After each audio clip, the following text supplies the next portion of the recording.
State lawmakers worked on the shelter system and a legislative audit this week. And 22 News State House reporter Olivia Ray has a look at what our local legislators were up to. This week at the State House in Boston, lawmakers worked on setting themselves up for success for the new two-year session.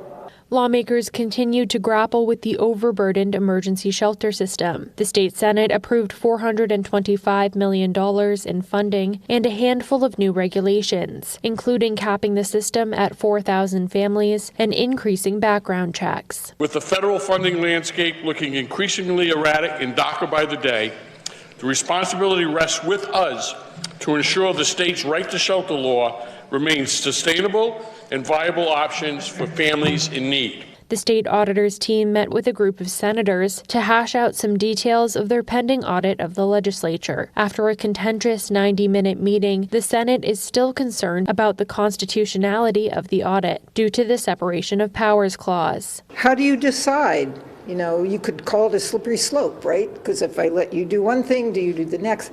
We don't know. Okay. Developmental disabilities providers advocated at several events this week. Northampton Senator Joe Comerford spoke about the unique challenges facing disabled Western Massachusetts residents in finding continuing care. Is there a place close to us in Western Massachusetts? Often that answer is no.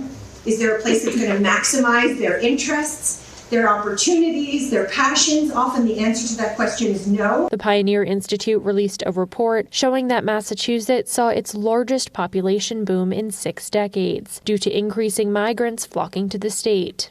While this may look good for Massachusetts' economy, experts say this does not offset the mass exodus of young professionals from the Bay State.